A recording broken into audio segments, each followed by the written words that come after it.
இயேசுவில் எனது அன்பிற்குரியவர்களே, உங்களுக்கு என்னுடைய இதயம் கனிந்த வாழ்த்துக்கள். வணக்கம். அன்பானவர்களே, இன்றைய சிந்தனைக்கு நற்செய்தி மத்தேயு நற்செய்தி 16வது அதிகாரம் 13 - 19 முடிய. இயேசு தம் சீடரை நோக்கி, மானிட மகன் யாரென்று மக்கள் சொல்கிறார்கள் என்று கேட்டார்.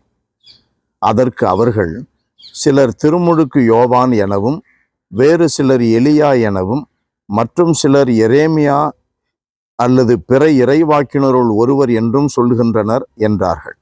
ஆனால் நீங்கள் நான் யார் என சொல்கிறீர்கள் என்று அவர் கேட்டார். சீமோன் பேதுரு மறுமொழியாக, நீர் மெசியா, வாழும் கடவுளின் மகன் என்று உரைத்தார். அதற்கு இயேசு, யோனாவின் மகனான சீமோனே, நீ பேறு பெற்றவன். அன்பானவர்களே,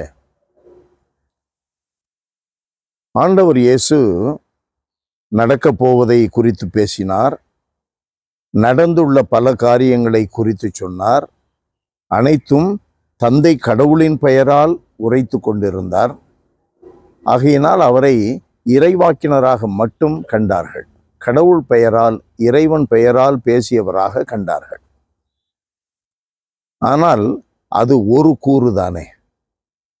அவர் வாழும் கடவுளின் மகன் என்று அறிவித்ததற்கு, பேதுரு அறிவித்ததற்கு காரணம் என்ன? தந்தை கடவுள் பேதுருவோடு பேசியிருக்கிறார், உண்மையை உணர்த்தி இருக்கிறார். இந்த உலகம் பேசும் முன்பாகவே தந்தை கடவுள் அவரிடம் பேசிவிட்டார். உலகம் பேசுவதை மேலாண்மை கொள்ளும் அளவிற்கு ஒரு மனிதன் வாழ விரும்பினால் அவனோடு கடவுள் பேசுவதாக இருக்க வேண்டும். கடவுள் நம்மிடம் பேசாமலா இருக்கிறார்?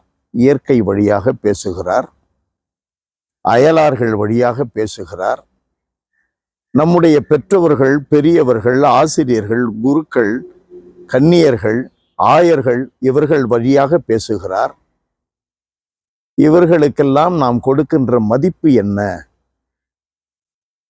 ஒரு மரத்திற்கு, ஒரு செடிக்கு கொடுக்கின்ற மதிப்பு கூட சில வேளைகளில் பிள்ளைகள் பெற்றோர்களுக்கு கொடுப்பதில்லை. காற்றுக்கும் வெயிலுக்கும் பனிக்கும் கொடுக்கின்ற மதிப்பை கூட குருக்களுக்கு பல பங்குகளிலே பல மக்கள் தருவதில்லை. அவர்களை கடவுளுடைய பணியாளர்கள் என்று அறிவதில்லை. அப்புறம் எப்படி கடவுள் பேசுவார் உன்னோட? மனிதன் தான் பேசுவான். மனிதன் தான் பேசுவான். மனித உருவில் இருந்த இயேசு தானே கடவுள் பேசுவதற்கு காரணமானார். மனித உருவில் இருந்த இயேசு தானே வாழும் கடவுளின் மகன் என்று அறிவிக்கப்பட்டார், அனுப்பப்பட்டார், அறிவிக்கப்பட்டார். அதை வெளிப்படுத்தி பேதுரு பேசுகிறார். தந்தை கடவுள் பேச வேண்டும் என்றால் நம்மோட இருக்கிற மனிதர்களை மதிக்க வேண்டும். அவர்களில் இருக்கின்ற கடவுள் அப்பாயின்ட்மெண்ட்டை நம்ம மதிக்கணும். குருக்கள், ஆயர்கள், பெற்றவர்கள், இவர்களை மதிக்க தெரியணும். அவர்களுக்கென்று பணிந்து வாழக்கூடிய வித்தை நமக்கு தெரியணும்.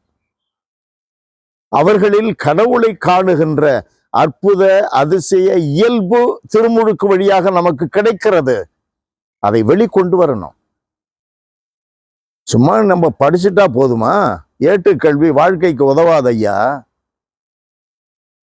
வீட்டிலே சொல்லப்படுகின்ற விசுவாச கல்வி இருக்கிறதே, அது முக்கியம்.